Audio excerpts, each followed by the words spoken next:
अस्सलामुअलैकुम दोस्तों, इन साइड भी मौजूद फखर में खुश आमदीद। लेकिन अब कौमी सलामती कमेटी का इजलास भी हो गया, इलामिया भी जारी हो गया और इसके बाद हुकूमत की तरफ से ये ऐलान भी सामने आ गया कि जनाब शनाख्ती कार्ड देखकर गोली मारने वालों के साथ किसी तरह की कोई बातचीत नहीं होगी, बल्कि उनको कैफरे किरदार तक पहुंचाया जाएगा। तो इसका नहायत ही आसानी के साथ ये मतलब अक्स किया जा सकता है कि खासतौर पर बलूचिस्तान के अंदर एक सख्त ऑपरेशन शुरू होने जा रहा है और इस ऑपरेशन के अंदर वो तमाम लोग जो दहशतगर्दी के अंदर मुलव्वस हैं उनको कैफरे किरदार तक पहुंचाया जाएगा। यह जो इजलास जिसका मैं आपके साथ जिक्र कर रहा हूं कल होने वाला, इस इजलास में chief of army staff general Asim Munir साहब के खिताब के अंदर, जो कि इस वक्त मीडिया पर भी मौजूद है, दो पॉइंट्स बहुत ही ज़्यादा अहमियत के हामिल हैं। उनमें से पहला पॉइंट है कि जनाब कब तक गवर्नेंस के क्राइसिस को शोहदा और फोर्सेस के खून से भरते रहेंगे। ठीक है जी। दूसरा नुक्ता जो कि chief of army staff general Asim Munir साहब की तरफ से उठाया गया, उसमें वो ये कहते हैं कि पाकिस्तान को अब हार्ड स्टेट बनना होगा, यानी पाकिस्तान को अब एक सख्त गीर रियासत के तौर पर सामने आना होगा। और ये जो दोनों पॉइंट्स हैं जिसका जिक्र chief of army staff general Asim Munir की तरफ से किया गया, ये एक जानिब तो रियासत की झुंझलाहट की अक्कास है, तो दूसरी जानिब ये रियासत की मुस्तकबिल की पॉलिसीज के लिए नुक्ता आगाज बन सकते हैं। कैसे, ये एक इंपॉर्टेंट सवाल है। अगर आप गौर करें तो जिस वक्त ऑपरेशन ज़र्ब-ए-अज़्ब शुरू किया गया था, जनरल रहील शरीफ ने इसको शुरू किया था, नवाज शरीफ साहब की उस वक्त गवर्नमेंट थी, तो उस वक्त नेशनल एक्शन प्लान के तहत जिन 14 पॉइंट्स की मंजूरी दी गई थी उस वक्त की सिविल और मिलिट्री लीडरशिप के एक मुश्तरका इजलास में, तो उस नेशनल एक्शन प्लान की रोशनी में इस बात को भी तय कर लिया गया था कि वो कौन सी टाइमलाइंस हैं जिनके तहत जो सिविल जो गवर्नमेंट्स हैं उनको आगे आकर ये जो गैप है मिलिट्री और सिविलियन आबादी के दरमियान, उस गैप को कवर करना होगा। क्योंकि ये तो बात तय है कि अवामी नुमाइंदे ही अवाम को रियासत के साथ जोड़कर रखने में मुआवन साबित हो सकते हैं। रियासत जो है वो सख्ती भी करती है, रियासत ऑपरेशन भी करती है, रियासत सरकशी करने वालों को सजा भी देती है, लेकिन उसके बाद ये जो सिविल लीडरशिप है ये रियासत की तरफ से लगाए जाने वाला वो जो ऑपरेशन का जख्म है उसको भरने में इंपॉर्टेंट रोल प्ले करती है। और ख़ास तौर पर वो तमाम एरियाज़ जहां पर ये ऑपरेशन किए गए थे, चाहे वो स्वात था, चाहे वो वज़ीरिस्तान था, उन तमाम जगहों पर ऑपरेशन की तकमील के बाद सिविल लीडरशिप को आगे आना था और सिविल लीडरशिप को आगे आकर अवाम को रियासत के साथ जोड़ना था। अब जिन एरियाज़ के अंदर जो है वो ऑपरेशन किया गया था ज़र्ब-ए-अज़्ब का, वो खैबर पख्तूनख्वा था, और जिस वक्त ये ऑपरेशन किया गया था उस वक्त भी खैबर पख्तूनख्वा पर पाकिस्तान तहरीक इंसाफ की हुकूमत थी और ये बात तय कर दी गई थी उसी मौके पर कि जनाब ऑपरेशन के आगे बढ़ने के बाद ये जो तामीर नौ का काम है ये सिविलियन आबादी और सिविलियन गवर्नमेंट ने ही करना है और आहिस्ता आहिस्ता ये जो कंट्रोल है ये सिविलियन लीडरशिप के पास चला जाएगा। लेकिन हमें ऐसा होता हुआ नजर नहीं आया। खैबर पख्तूनख्वा के अंदर पाकिस्तान तहरीक इंसाफ की ये 3rd टर्म इन गवर्नमेंट है और इस दौरान रियासत की तरफ से यानी वफाक की तरफ से इस ऑपरेशन के बाद अवाम को सहूलियात फराहम करने के लिए, अवाम के जो जख्म हैं उनको मुंदमिल करने के लिए तकरीबन 450 अरब रुपए इन एडिशन टू NFC वो खैबर पख्तूनख्वा को दिए गए ताकि वहां पर वो अपने डेवलपमेंट्स के कामों को आगे बढ़ाएं। जो लोग मुतासर हुए हैं उनको दोबारा आबादकारी की जाए उनकी, और तमाम लोगों के जो नुकसानात हैं उनका ज़ाला किया जाए ताकि उनके अंदर रियासत मुखालिफ जो जज्बात हैं वो ज़रा कम हो। लेकिन ऐसा होता हुआ हमें नजर नहीं आया। उसी तरीके से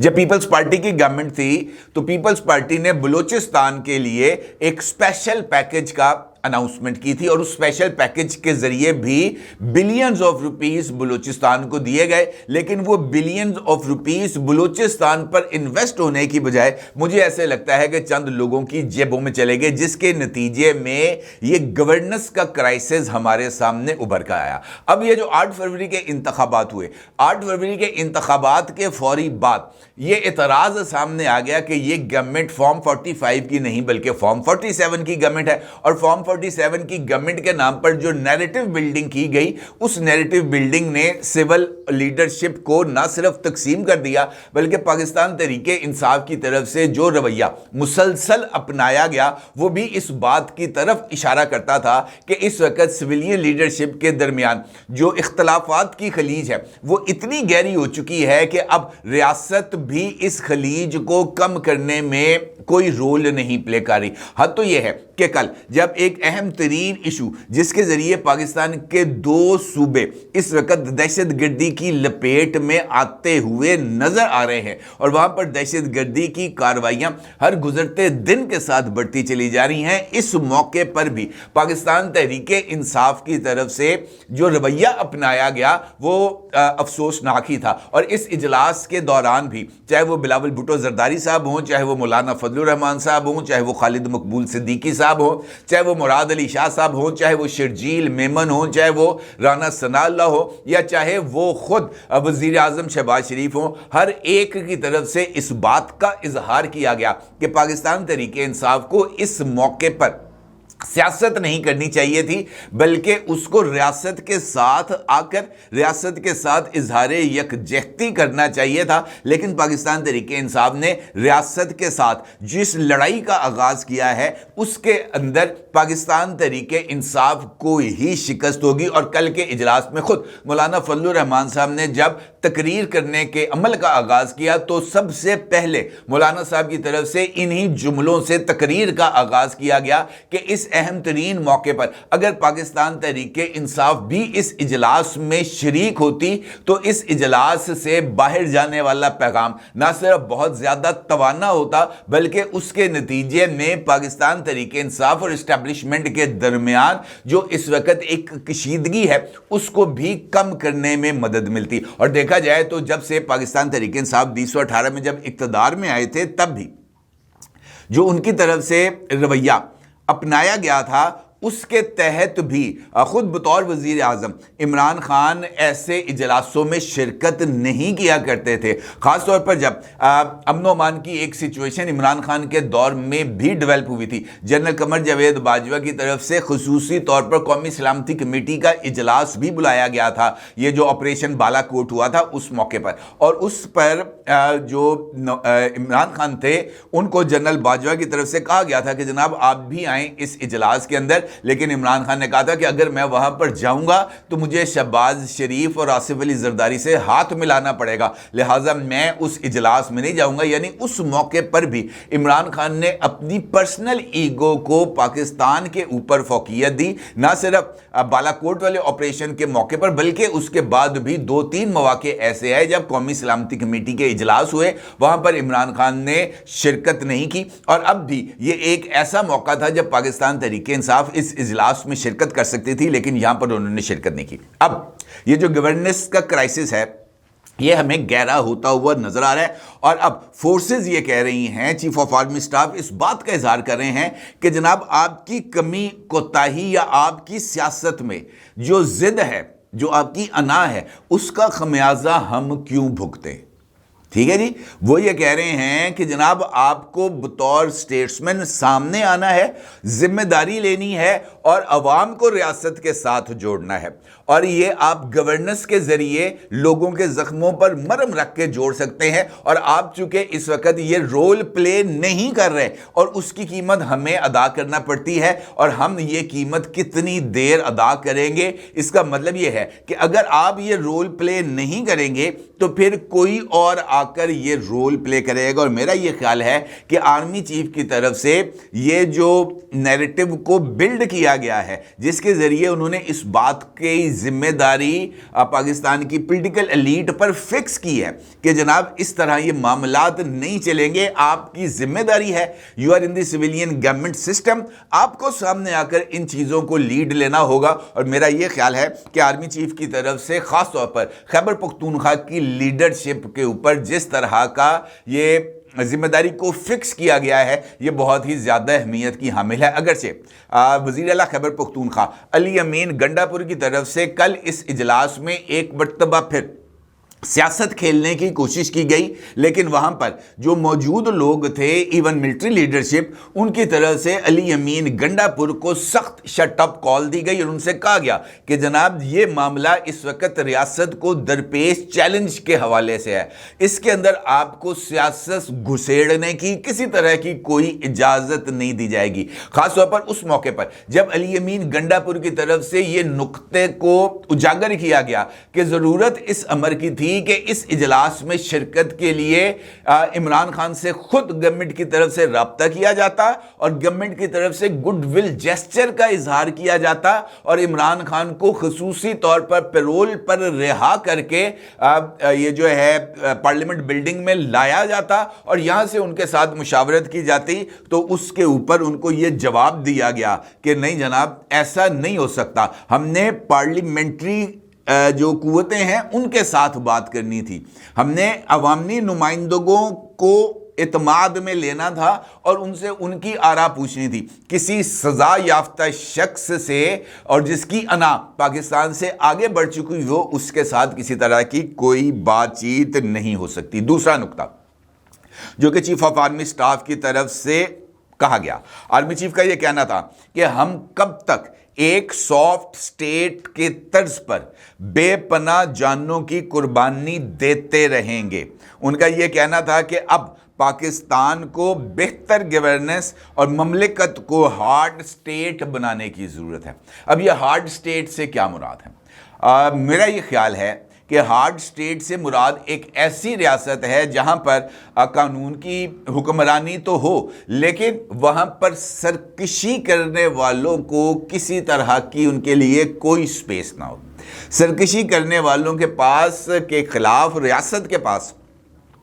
ऐसे इख्तियार होने चाहिए जिसके नतीजे में सरकशी करने वालों को रूटीन के पॉलिटिकल एंड जुडिशियल सिस्टम के सामने पेश करने की ज़रूरत ना हो।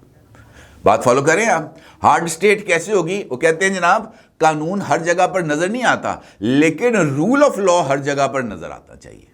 ठीक है, ये जो कानून पर अमल दरामद ना होना पाकिस्तान के अंदर एक बहुत बड़ा इस वक्त हमें ये कमी नजर आ रही। मिसाल देख लें आप, 9 मई के हमारे सामने मिसालें मौजूद हैं जहां पर एविडेंस मौजूद है, जहां पर लोग रियासत के ऊपर हमलावर होते हुए नजर आ रहे हैं। लोग अपने सोशल मीडिया अकाउंट्स की टाइमलाइंस पर खुशी के साथ वीडियोस को शेयर करते हुए नजर आ रहे हैं कि जनाब हम जीएचक्यू के गेट के बाहर पहुंच गए हैं, हमने जीएचक्यू के गेट के बाहर जो पाकिस्तानी फौज का निशान बना होता है 2 तलवारों वाला, हमने उसको उखाड़ के फेंक दिया है, हमने जनाब